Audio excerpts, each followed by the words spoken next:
Assalamualaikum, sedikit renungan pada pagi ini. Perkataan PM macam-macam diartikan. Perdana Menteri, Prime Minister, private message dan sebagainya.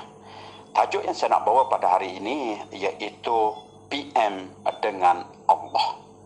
Apa maksudnya? Maksudnya dalam solat dua elemen penting, dua perkara penting. P dan M. Dengan perkataan lain, jika kita sedar betul-betul pada waktu kita melaksanakan solat, kita sedang melakukan P, kita sedang melakukan M, insya-Allah solat kita menjadi lebih khusyuk dan solat yang lebih berkualiti. Apa makna P? P maknanya puji-pujian. Maksudnya dalam solat kita ingat bahawa kita sedang memuji Zat yang Maha Esa. Bermula daripada kalimah Allahu Akbar. Dan juga perkataan Allahu Akbar ini diulang setiap kali berlakunya perpindahan rukun, iaitu kita memuji Allah yang Maha Besar. Kemudian dalam doa iftitah kita puji Allah. Dan yang besarnya di dalam bacaan Al-Fatihah. Dalam Al-Fatihah ini ada dua perkara, iaitu P dan perkara kedua M. Dari segi P, puji-pujian, bermula daripada kita memuji Zat Ya Rahman, Ya Rahim, dan juga kita memperakui Malik Yaumiddin, iaitu memperakui Allah yang menguasai hari pembalasan.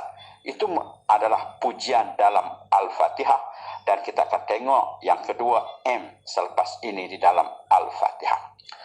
Puji-pujian juga dalam tasbih, ya, dalam bacaan waktu rokok, bacaan waktu sujud dan sebagainya, itu merupakan pujian.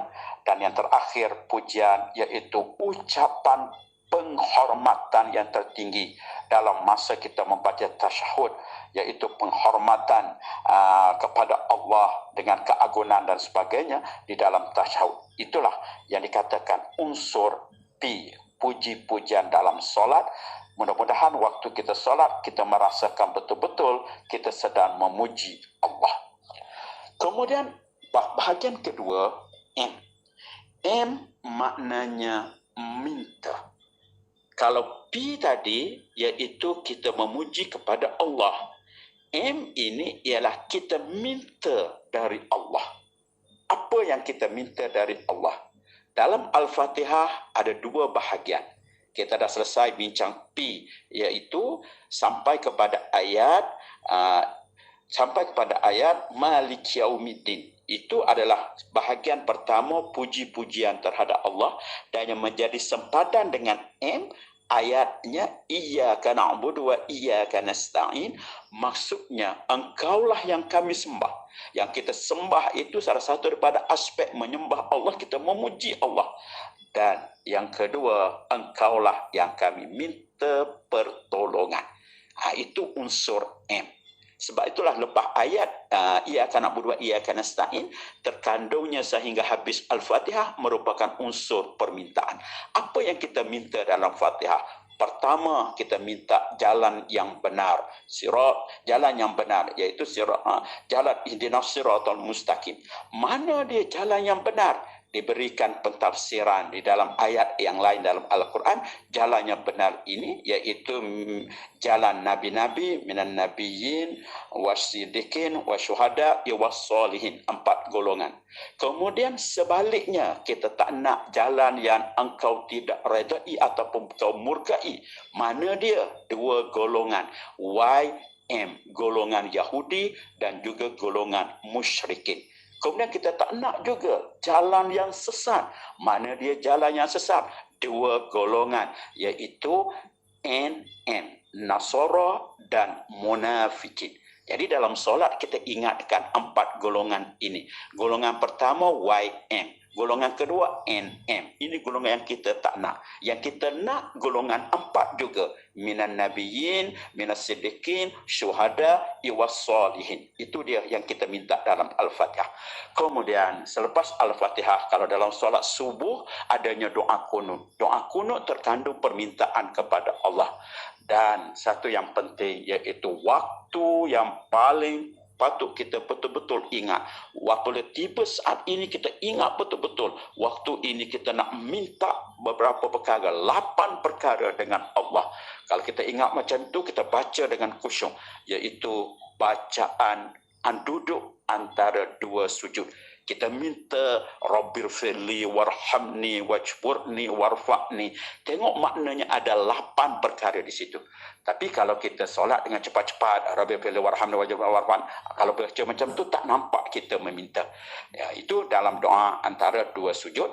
Dan satu lagi, dalam solat juga yang penting ialah walaupun benda ini sunat tetapi digalakkan di dalam hadis menyebut antara amalan Nabi membaca doa minta 4 perkara setelah selesai membaca tasyahud. Antara doanya iaitu doa minta 4 perkara. Allahumma inni a'udzubika min azabi jahannam, dan sampai habis doa tersebut 4 perkara. Kita minta jauh daripada azab jahannam, jauh daripada siksa kubur, jauh daripada fitnah dunia, dan satu lagi jauh daripada fitnah dajjal. Dan yang terakhir unsur M dalam solat, ya, sebagaimana dalam satu hadis, ini berlaku lepas solat, ya. Satu hadis Nabi berpesan pada Muaz bin Jabal, wahai Muaz, aku sayang kepada kamu, kamu jangan tinggal baca doa ini setiap kali lepas solat, iaitu 3 perkara dalam doa ini, iaitu Allahumma a'inni ala zikrika wa syukrika wa husni ibadatik. Minta supaya Tuhan permudahkan untuk kita jadi orang yang mengingatinya, orang yang bersyukur dengannya, dan orang yang memperbaiki amal ibadat. Secara kesimpulannya M, dalam Al-Fatihah, M yang kita minta iaitu jalan yang benar dan dinyatakan juga jalan yang tidak yang kita ingini. Kemudian di dalam kunut ada permintaan, dalam duduk antara 2 sujud ada 8 permintaan, dalam selepas baca tahiyat ada 4 permintaan, dan diakhiri oleh selepas solat doa yang diajar kepada Muaz tadi. Mudah-mudahan solat kita lebih berkualiti dengan kita mengingati 2 perkara penting. P, puji-pujian, minta. Sekian. Assalamualaikum.